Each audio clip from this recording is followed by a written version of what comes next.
Welcome to another edition of Expanding Mind. I'm your host, Erik Davis, continuing our conversations about the cultures of consciousness. I love little chapbooks. Like I love collecting small magazines, small format. They just fill me with glee, and I can still recall the sense of excited anticipation the first time I saw a copy of Desert Oracle, which will be our part of our discussion today. And it was that rare feeling when you see a publication just from its cover, and you in this case this nice, warm but not too bright yellow and black font, simple font, and a beautiful silhouette of a cactus or a UFO. I don't remember which is the first issue I saw, and I knew right away that it was going to be awesome. You know, I didn't have to even pick it up, and I was like, oh, this is going to be awesome. It's like a weird desert zine, and indeed it is, except much more interesting than just a zine. It has the feel.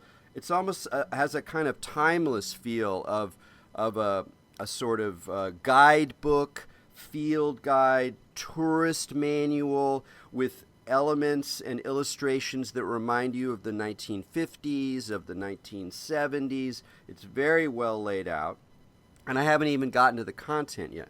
Content put together by our host today, Ken Layne, who puts out Desert Oracle magazine, but also the Desert Oracle podcast. He's got a whole Desert Oracle empire out there that he's working on, live events. He doesn't like social media, but he's well represented on social media because he wants to get the Desert Oracle word out. And the words are the best part, even though the design is delicious. And it's this marvelous mixture of folklore, botany and animal studies, lots of weird Forteana about Yucca Man and UFOs and strange lights in the sky, but not too much, and always done in that way that's more from the perspective of kind of psychogeography and the sort of folklore of a landscape rather than that kind of sweaty, obsessive, paranoid cast that we're all too familiar with. And so in addition to the sort of breath of dry sagebrush air I get from the Desert Oracle every time I open it in my not-so-dry abodes in San Francisco. It's dry enough there. It's also the sense that my favorite aspect of weird culture is continues to flow forward despite the kind of explosion of fake news, conspiracy theory, and then all the sort of guilt that some of us have. I don't know if Ken can share this. We can ask him in a moment. But I know as someone who's been interested in the weird and paranormal folklore and mysticism and magic and crazy invocations, satanic event, whatever. Just that stuff is the kind of delicious mind food that I've been nibbling on for decades. And now with the kind of in our post-truth era, and you see all the sort of nasty ramifications and all this kind of right-wing conspiracy theory and the way in which the lizard men and the UFOs get woven into these kind of racist fantasies or whatever. I feel a little guilty sometimes. Like, I don't know, maybe I should have been more of a rationalist these last few decades. Keep that stuff at bay. But of course it's too late, and so we might as well keep our own currents and fantasies and approaches, most importantly, to these kind of matters going strong so that we can mitigate some of the nastier excesses of the fantastic imagination. So with no further ado, I know I say that every week, but what are you going to do? You got to transition from the monologue to the conversation. Ken, thank you so much for joining us on Expanding Mind. Erik, thank you very much for having me, and I very much like that term, psychogeography. Yeah, I was thinking about that. Actually, I was kind of reading through the issues again, and I was going, the idea of psychogeography kind of comes from a very urban situation where people were trying to find the traces of politics and forgotten stories and strange juxtapositions very much in the urban landscape, whether it was The Situationists or Alan Moore doing comic books about London in the late 19th century. But I realized that it actually is probably more appropriate for the desert than any other kind of landscape. I mean, it's like the desert is, from the get-go, psychogeography.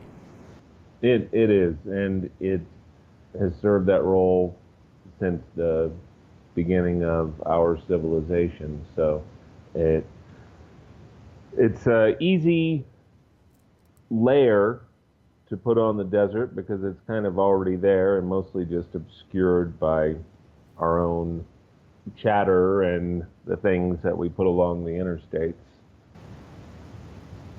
Yeah, I think it's for me. It's partly about time.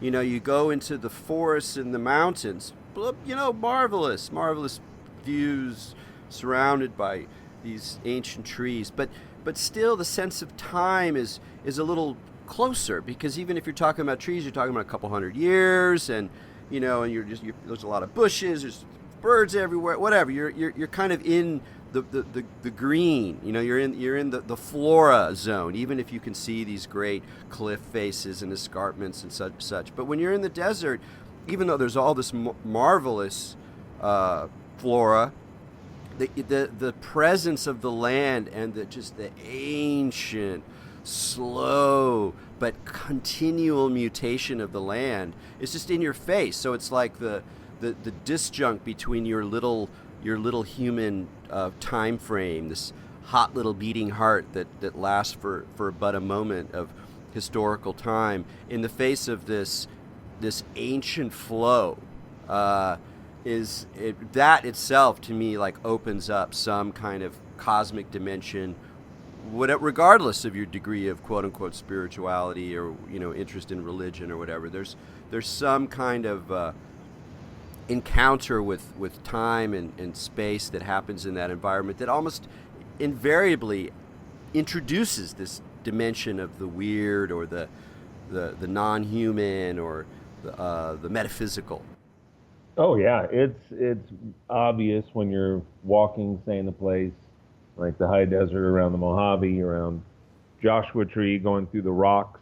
You're walking on a visible geologic churn, and so you can kind of trip on a little piece of quartz, say, and look to the right from where it's broken up and watch it climb up through the middle of some granite boulders, and you're seeing hundreds of thousands of years of kind of churn of materials right under your feet. It's difficult to get too terribly caught up in Twitter, say, when that's under your feet, although I still do. Well, but of course, and I'm kind of curious about your own experience. Did you grow up in the desert?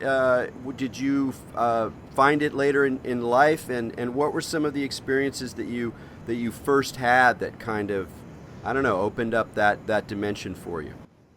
Well, I was not born or initially raised in the desert, but my father was, and so when I was growing up in the South in New Orleans, we would hear stories of the desert, mostly told not to inspire but to horrify, and it had a kind of mythical status, especially the only desert that I had seen at the time being from the Ten Commandments and from Star Wars. So I finally was brought out west in my middle school years, and by the time I had a driver's license, that was my primary activity, going wherever I could, usually alone, sometimes with some delinquent friends, but whatever spot of the desert. And briefly lived in Phoenix, Arizona for a couple of years around that middle school era. But I think it was really on the California side that it became a permanent part of my existence, I think.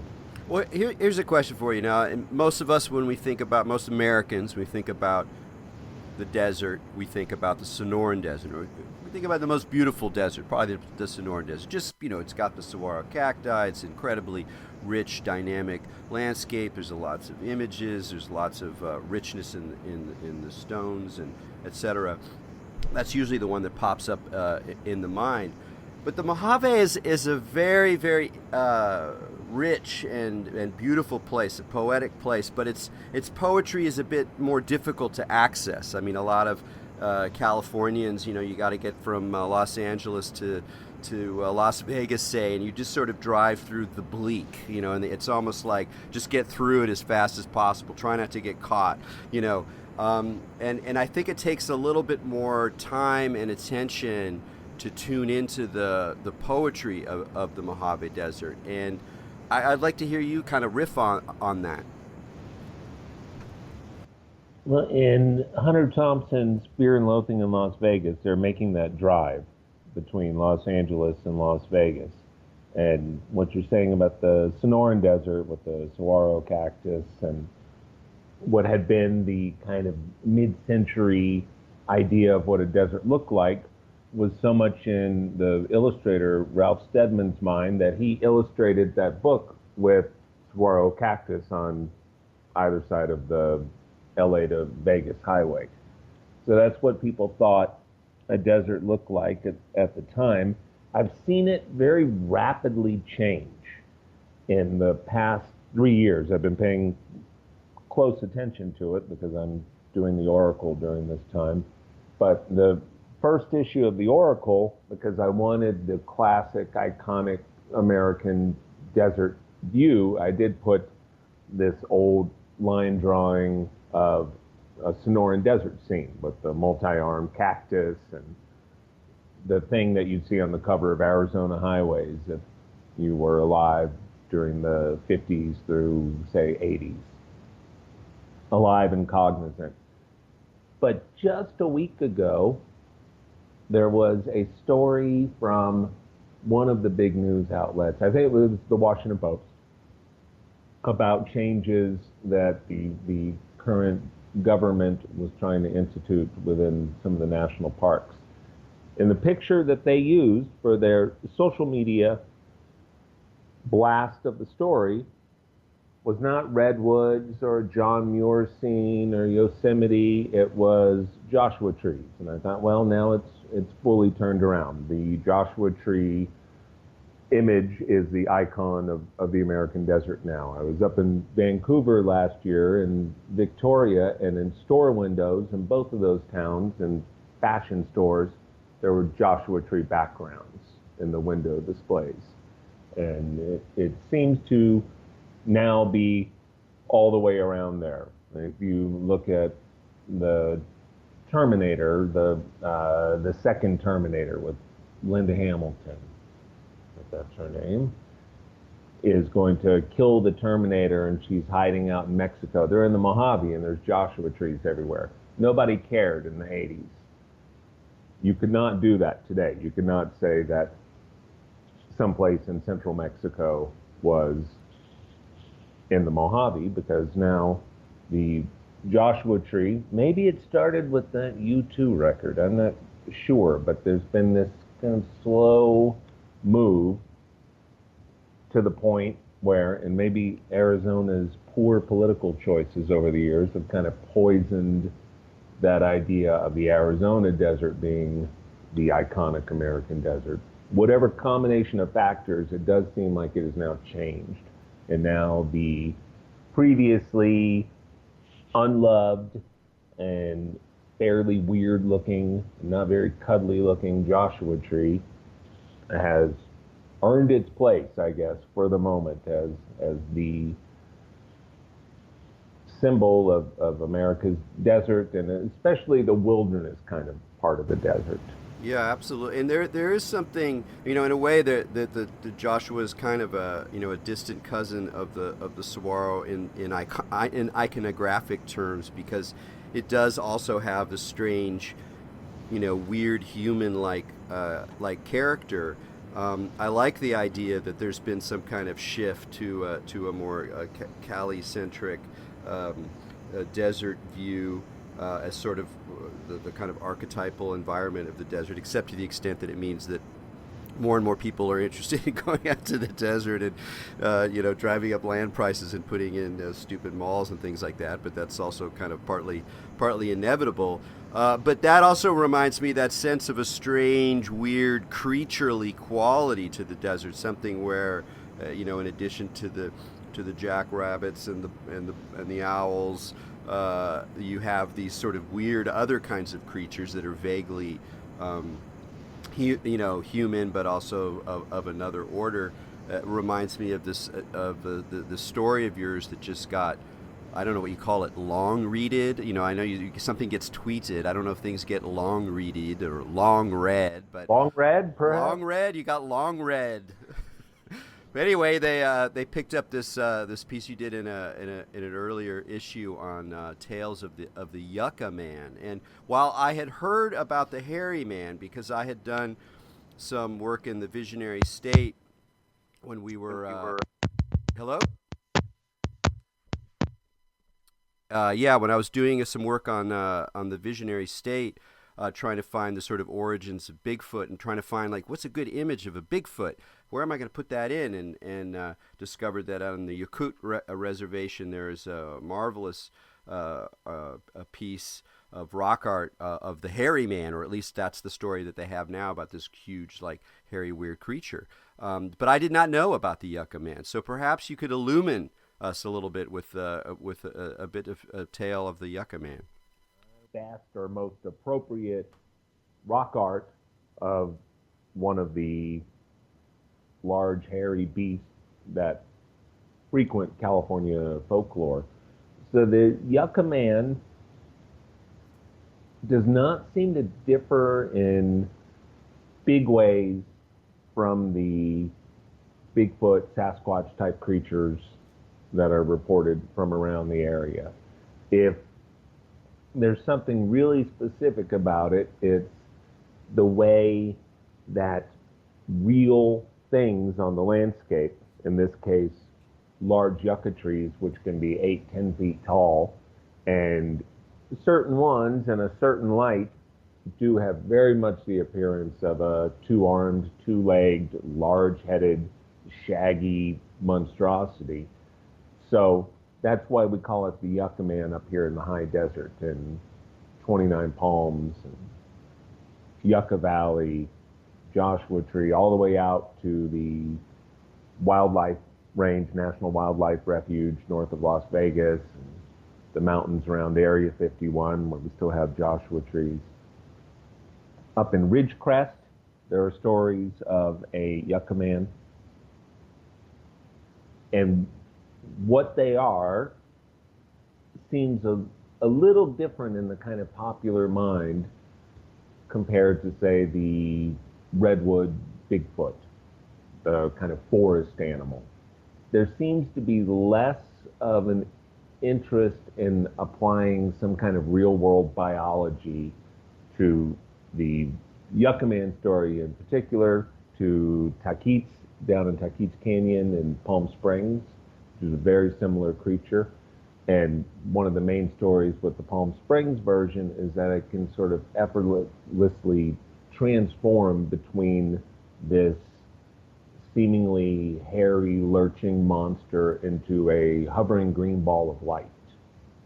So the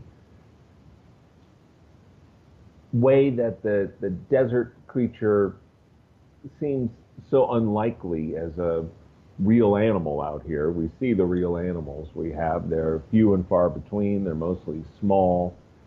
Like in most of California, our apex predator is the mountain lion, the cougar, and those will have ranges of hundreds of miles per animal. So we just don't see a lot of wildlife. We know there's no water to speak of, especially in the Mojave. It's one of the reasons we have so few cities in the Mojave, outside of Las Vegas being the biggest one. So it might be a little easier to believe the Yucca Man is something that pops in and out of our reality, that maybe acknowledge our perceptions, give the form its final shape a little more. We don't have a lot of cryptozoologists going around trying to prove that this is Yucca Man scat or a Yucca Man sleeping circle or what have you. Well, there's also the fascinating stuff that you had gotten from Edwards Air Force Base and some of their internal documents and folklore and all that, and that really interested me, not just because you had found some more good folklore from a site where you normally think that maybe they're going to be either suppressing their folklore or not letting it out, even if they found it at all. It's just the way in which the aerospace and the military industrial dimension of the desert uh, enchants the desert even more. That's what's interesting. It's not like there's the old desert, the desert of the Native Americans and of the old pioneers, and that's the desert of folklore and strangeness and ghosts and weeping women and all that. And then you march into modernity, and then the military comes in and they start building technology and using radar and blah blah blah, and that just kind of disenchants this old folkloric. That's sort of a typical story about how modern civilization disenchants the past. But in the desert, you could argue that it's even the opposite is true. That Oh, the very much. that the presence of all this stuff has just made things weirder. The presence of aerospace technology and secrecy and the Manhattan Project and the bomb tests, all of these things mix up with the old stories, which honestly were few and far between. The American Southwest, especially the Mojave, was never home to that many people. And so suddenly, when it did become home to much more people due to the miracles of government contracts and irrigation, then you had a lot more people who were encountering the weirdness of the desert and in the context that they brought to it. So, one of my favorite oddities regards the black triangles that have been seen all over the Southwest and all over the world now for 50 plus years. Now, a lot of the black triangle stories around Antelope Valley and Edwards Air Force Base are connected with early test flights of the stealth aircraft, the stealth fighter and the stealth bomber, as in the generation previous, north of Las Vegas, distant sightings of the U-2 and other early spy planes made a lot of UFO reports come out of people because they were seeing things that seemed to match the stories they were hearing about UFOs, especially of distant silvery things in the sky moving quickly. But in the Mojave, around the Mojave River, it's a very old trail. It's roughly what Route 66 went on and the old Spanish Trail. There's an area there looking over one of the few sources of water that is kind of year-round at Afton Canyon, where the Mojave River is pushed up from underground, where there are along the trail these old intaglios, I believe they're called, chipped into the surface of the dry, hard, rocky earth. And they're big black triangles. And they look kind of right in the direction of Ridgecrest, where the Naval Air Station has been for many decades now, and where constantly, to this day, weird black triangles appear, and with behavior that seems quite unlike anything that you'd get out of a test flight of any kind of plane, especially how they disappear and reappear and that kind of thing. So the layering of truly ancient stuff, prehistorical record, to things that seem to be kind of mimicking, copying, or anticipating strange technology that matches the color and geometric shape of these things that must have been important in the past for people to spend so much time pecking them into the ground. It does make the time element kind of confused out here, which is kind of my favorite part about desert folklore, whether it be from the 1950s or the 1500s. Let's talk about that a little more. I mean, the time mix. It's like the way that you're there. There are sort of multiple layers of time, and you can be in a very kind of modern historical moment, and you just take a right turn, and then suddenly it feels like you're in the early settler period, and then another turn, and it feels like you're in prehistoric times. And it's also easy to sit there in the rocks, resting midway on your hike, and think that it's many years, many generations in the future. You can look around and say, well, we know what Mars looks like right now. And it's not completely beyond imagination that in a millennia or so, you might have a very similar environment over much more of the Earth. The spread of deserts is one of the rapid and obvious results of climate change, and we're already seeing the spread of the arid part of the country move. I believe it's 120 miles to the east in the last century.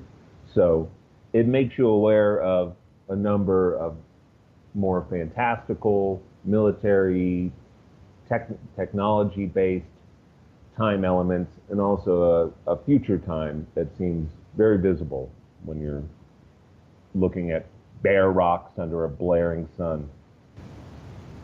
Yeah, that's all too true. I'm curious as you sit there because you're kind of operating as a folklorist. It's easy for you to take whatever stories you get. You don't really worry so much about how they interface with reality, but especially when you think about how the secrecy of military development, of aerospace, the fact that Edwards has these enormous underground tunnels and fabrication factories and all this kind of thing.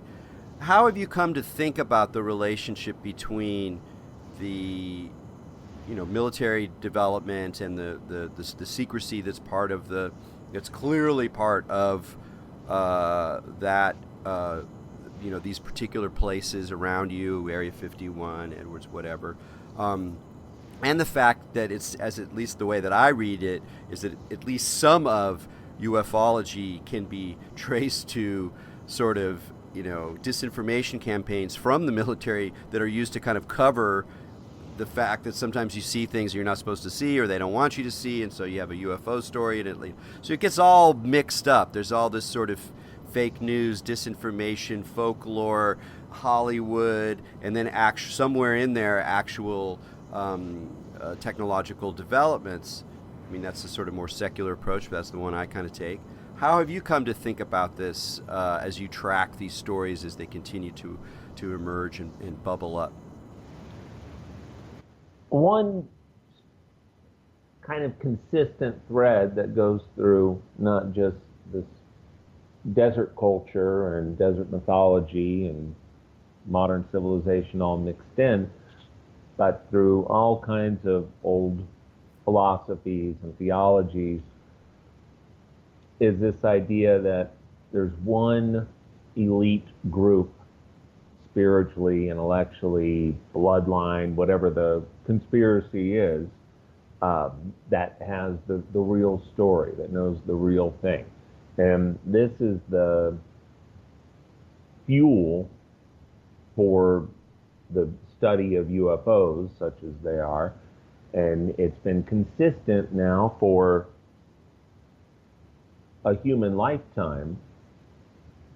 So the idea that there's this secret group, kind of like there's a secret religious groups or secret orders of monks or hiding in the Himalayas, or so we have that somewhere here, and they control not just knowledge of some sort of whether it be an extraterrestrial thing or a trans-dimensional thing, but they control this knowledge, and they also feed false stories about this knowledge to confuse people, and they also use this knowledge as cover for their own technology. So it's a nice, weird mix of everything, and it's not a terrible surprise that paranoia has become such a problem in the last couple of years when there's kind of a spigot that can't be turned off of this stuff. But I think, and it's backed up by at least the people who have lived in these areas, that the intrusion of the military and the aerospace technology, and especially the bomb testing that resulted from the Manhattan Project, which came out of William S. Burroughs' old boarding school in New Mexico, interfaced in some way with something that is real and on the other side of us, or maybe kind of through a veil, and that it has encouraged a kind of back and forth, maybe not for the good. The Edward stories, which are not just a single Yucca Man or a desert Sasquatch, but what was described as families of them, whole groups of them kind of walking at will through these tunnels and underground fuel lines and storage facilities around the dry lake that Edwards uses as its runways, seems to put all these things together. You had security guards sitting there at night watching video monitors, and they'd see this group of dark shapes walking through on not very good cameras from the 1970s, that kind of grainy black and white 7-Eleven security camera kind of thing. And then they'd send people out there, and there was nothing there. And these tunnels, which would be locked up, hatches would be open, lights would be shined, and there's nothing there. And then they'd appear on another one that was a mile away, that there was no connection between. And then you'd have these guards go out and be terrorized by these things off in the distance that seemed to be about 8 feet tall with big red eyes. And these new suburbs moving into the wild desert, each new suburb seemed to have a wave of desert Sasquatch that would come and knock on sliding glass doors and terrified children and lead people into vigilante raids in the dry washes. And it seemed to generate a kind of chaos that marked the disruption of the wild desert. That's some psychogeographical stuff, man. There's something about the and which then leads us to think a little bit more about what is it about the desert that has that charge? What is it about the wildness of the desert that is perhaps more likely to produce such signs and symptoms and half, chimeras of folklore and experience and creatureliness. One of the things in the recent the most recent issue, the stories for a desert campfire number 7, I was thinking about it, is a lot of the articles have a kind of it's about sort of the danger of the desert. There's a story about guys who almost die because they're just sort of idiots and they get lost and how often that happens. There's another essay about the fear of the desert and the way people have kind of unbalanced fears. They fear the wrong things when they're going out there. There's a lot of fear around the desert, even for people who grow up near it to some degree. Is it because that we think of the desert as a place of death? There's sort of something about is it an otherworldliness that seems hostile to human life? Is that part of what gives it this kind of otherworldly feature, or is it just because it's empty and there's not a lot of humans around? There's not even a lot of creatures around, and that emptiness or apparent emptiness also sort of stirs up the soul. I mean, how have you come to spending so much time in there too? Just your own experiences. When do you feel like you've been kind of closest to grokking that mystery of the desert, which then leads to these other kinds of paranormal or folkloric explosions? that story, I think it was the one called A Desert Precautionary. That was Doc Daniels in Phoenix. He's the Mojave phone booth character who started all that in the 90s. And he's from Show Low, Arizona. That's why he calls himself the Deuce of Clubs.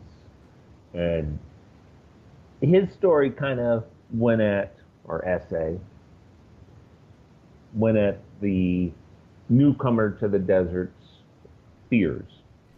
And if you move to a place like Phoenix, say, and you came from, when I lived in Phoenix, everyone I knew when we moved to a suburb of Phoenix got ahead a little bit. Got to move to a brand new drywall 3-2 right on the edge of the desert there. And all the kids in my school, in my middle school there, they'd just been moved out from Wisconsin or Illinois or something, and they were all kind of in shock. So they were horrified by everything. Everybody was worried about scorpions, which just hurt for a little, and the rare occasion you step on one, but you do see them, and we're kind of hardwired to be repulsed by scorpions. Or they're worried about rattlesnakes, which other than a couple of drunk guys generally per year in each city, nobody is much bothered by rattlesnakes. Instead of the things that you're supposed to worry about, that you should think about, like going out without any water or parking in a dry wash when there's a thunderstorm on the horizon. That the environment of the desert itself is the thing to worry about. It's the reason why desert and wilderness were the same word in Greek, the idea that it's a place that is outside of the human world. It's outside of civilization. It's primarily due to lack of water. If you can't grow things, then people could not live there. We've managed to change that around in the California desert and the American Southwest in general in the last 50 years, mostly when we've had our big population booms out here. But that was it. You went to the desert because you were on the run, like Moses from the Pharaoh in the Ten Commandments movie, or because you were spiritually inclined and you wanted to get away from people, like John the Baptist or Jesus or the Desert Fathers. And because you would go there intentionally, it becomes a place where you can experience the world outside of civilization in a much more direct way, because the environment itself is always a threat, always something to deal with. Satan tempts Jesus with just the basics to live, because he's sitting there fasting on a mountaintop. And that would be powerful if you were reading that at the time, because you go out into the desert, shepherds would go out with a couple of goats and take a wrong turn and you'd never see them again. Eventually they'd die and the wild dogs would eat them up. So that kind of death hovering above. In the American West, it's with the buzzard, the turkey vulture, circling you while you're staggering around in the 2 p.m. sun without any water, wondering which way is back to the car and the GPS. So it's mostly the lack of people, but the lack of people against an incredibly harsh and quiet landscape that forces you to contemplate your existence, even if you've never wanted to think about that before in your life. In Edward Abbey's Desert Solitaire, which turns 50 years old this year, one of the best stories in there is about bringing a dead tourist back. He and some sheriffs, he's working as a seasonal park ranger in Arches National Monument at the time, now park in Utah. And this guy was in pink and in a Bermuda shorts and Hawaiian shirt, kind of get up, no hat, wandering around, got lost out in the summer sun.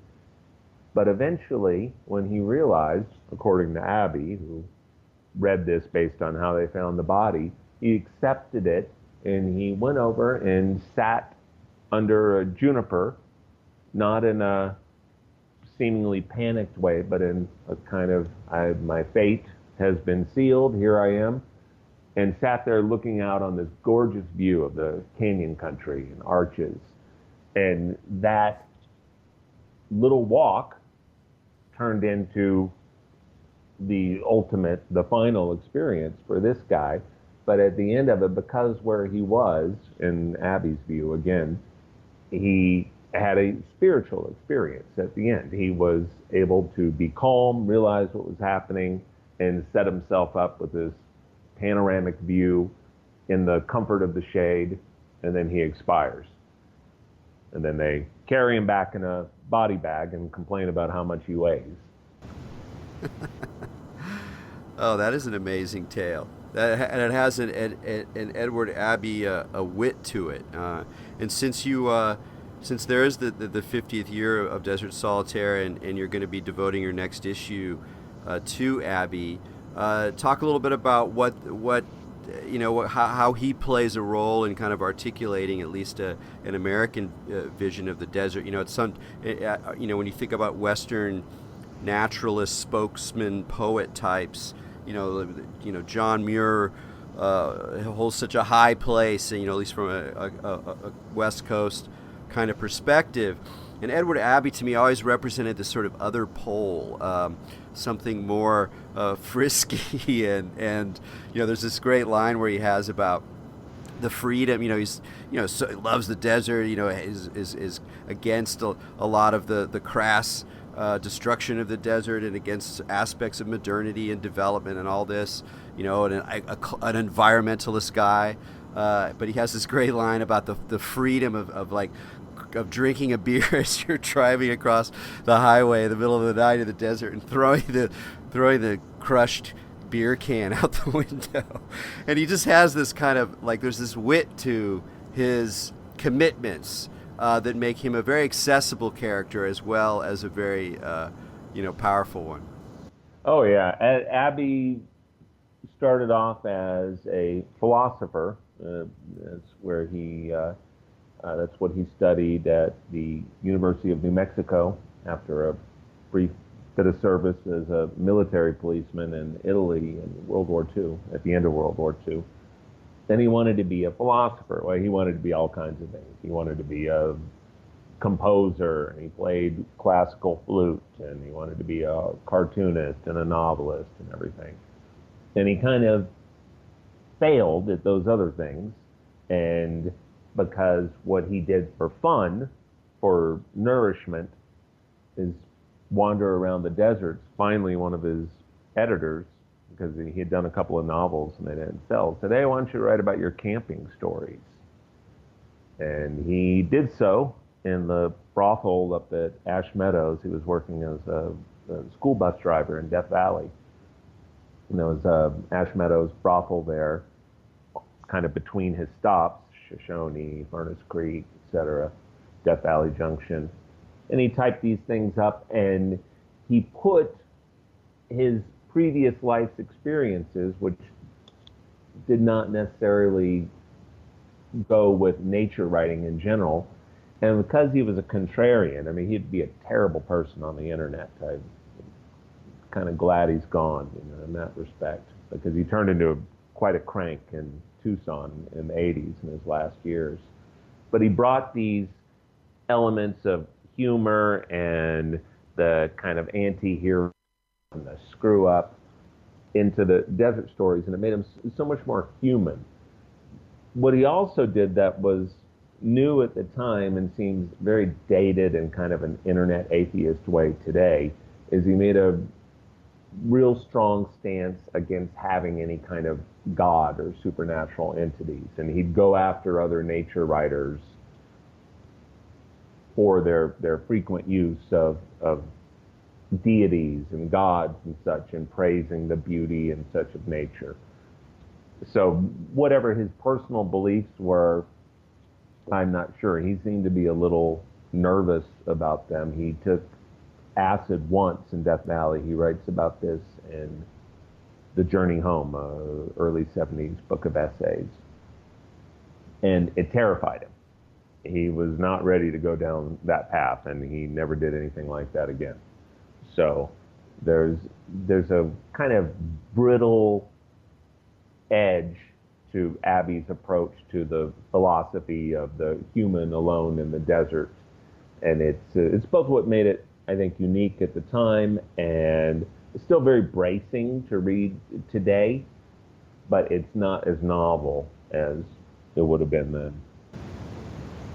Well, talking about this sense of God and nature, or the spirituality of nature, and of course that comes up, in all nature writing. But I would probably say even specifically in terms of the desert, because it has this cosmic connotation, regardless of your degree of atheism.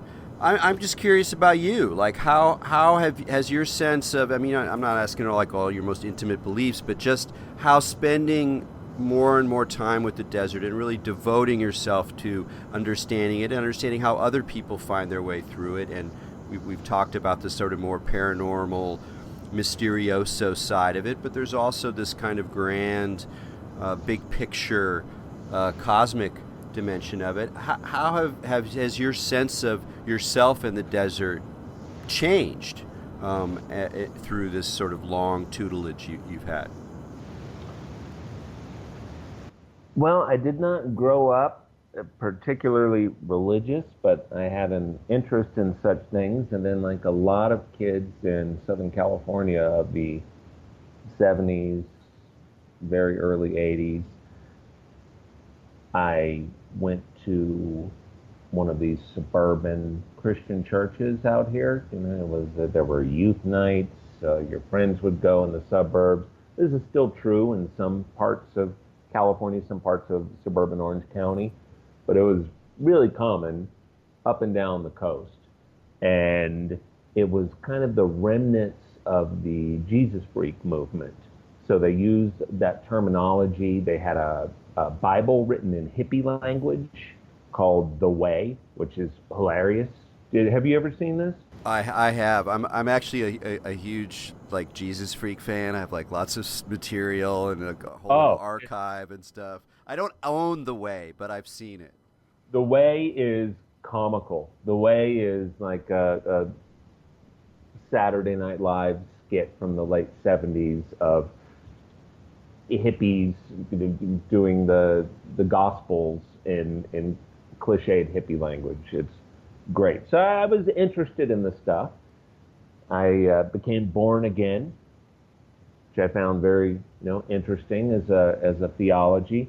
And then within about 12 months, I just kind of run into all the usual dead ends. This is when the Jesus freak movement was transforming into the fundamentalist church of the 80s, within a lot of the same uh, churches and denominations. Is when they became very much a political thing, an anti-abortion thing, anti-rock and roll, and all this kind of stuff. And I lost interest in it and found it comical. And there were the usual youth pastors going to jail for various indiscretions with male and female youth, and everything that makes organized religion kind of funny, especially the American version. And so I felt kind of distant from it for a long time. And based on what I've read of your works, you've gone through something like this as well. I've kind of looked at different religions and movements from the Rosicrucians. I studied the Rosicrucian stuff for a number of years from their mail order program out of San Jose. I kind of became Buddhist. I meditate every day. I was vegetarian for 10 years, all this kind of stuff. And I feel at this point that a very simple kind of Tolstoy kind of Christianity is the most appealing thing to me. The idea that the kingdom of heaven is here on earth and we do not see it without some effort. So if you asked me 2 years ago, are you of a religion? I'd probably say not a particular one. One of the usual California things. Oh, I'm spiritual, but maybe it's because I feel that I'm kind of at the point in my life span where, say, Philip K. Dick was when he was typing up his theologies, and they kept kind of returning back to a sort of purified Christianity. That I'd say, yeah, I can say I am some sort of Christian. Do you think the desert has something to do with that? Very much, very much. There is, and ultimately, what I kind of decided after I've been living, except for a few brief visits to civilization, for all of this century in the desert, in the Great Basin, up outside of Reno, the Virginia foothills, in the western Mojave, toward Antelope Valley, and for the last decade in the Joshua Tree, Yucca Valley, Morongo Basin area. And from just sitting out in the rocks by myself, walking out in the desert by myself with my dog, uh, every day. That's what I do every day, even when I don't have time for lunch or whatever. I make sure that I do that. It feels like whatever had been my kind of base spiritual background as a child would have settled in and become real, but certainly not dogmatic at this point. So if I was doing the same thing somewhere in India or Lebanon or Scotland, I think the same kind of thing would be happening as long as I was in some kind of wild environment. Yeah, that makes good sense, and it's an interesting way to tie in with the desert too, because one thing we haven't really talked about is the kind of political complexity of deserts in the Southwest, where it's there's a lot of like very serious conservatives, both Christian conservatives and leave me alone, I got my gun, kind of survivalist conservatives, or whatever you want to call that. And then you have people with very different values coming in and concentrating in certain kinds of areas. And it always seemed to me that especially in the desert, is a place where you could glimpse certain kinds of commonalities, certain kinds of ways of just either a respect for independence, a respect for being able to, know how to navigate a very difficult environment. That there was some way in which you could imagine a kind of, I don't know, crossing there.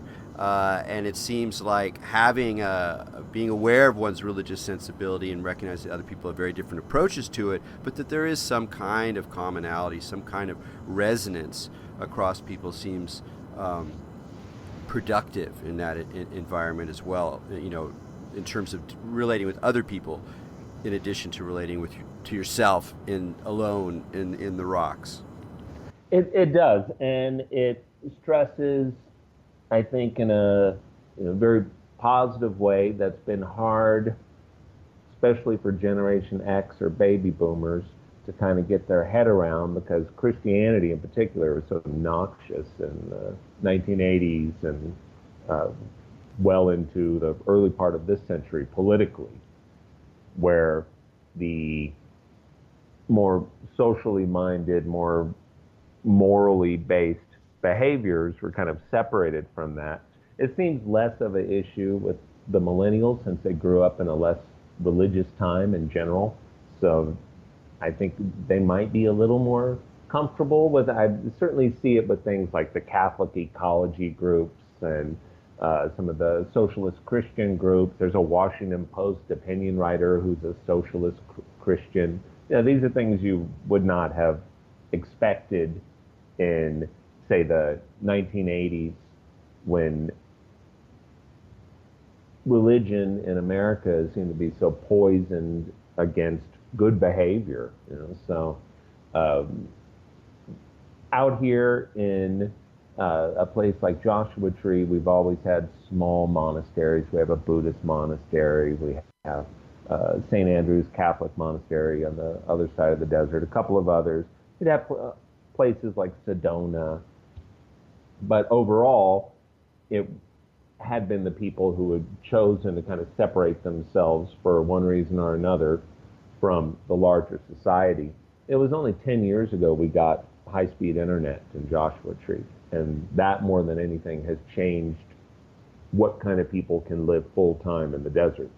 And that, we may see very big demographic changes by the time of the next census and the next election. And we've got a congressional district in the Mojave and up into the Eastern Sierra that is competitive for the first time certainly since I could vote. So there's a bit of a change in approach that's changing with the population. Are you worried about we only got a minute left, but are you feeling good about how it's changing? Out here, we're surrounded by national parks, national monuments. As long as we keep those, and it's just kind of a rotation of people within the same kind of sparse communities, I'm happy with that. I'm happy with more people who are interested in intentionally living in the desert, but I'm not interested in more people in general because we simply can't support it. In larger desert cities, Phoenix, Las Vegas, that's a whole different thing. I hope that's never the kind of thing we're talking about in the Mojave High Desert around Joshua Tree. That would be absurd, especially at our time today. Well, we're going to have to wrap it up there, Ken. Ken Layne, thank you so much for joining us on Expanding Mind. Thank you, Eric. I was very happy to be here. Excellent. And just a reminder to folks, you can go to desertoracle.com to subscribe to the magazine and also find out more about the podcast and other events that Ken's doing. So please do so. And until next week, keep your minds open.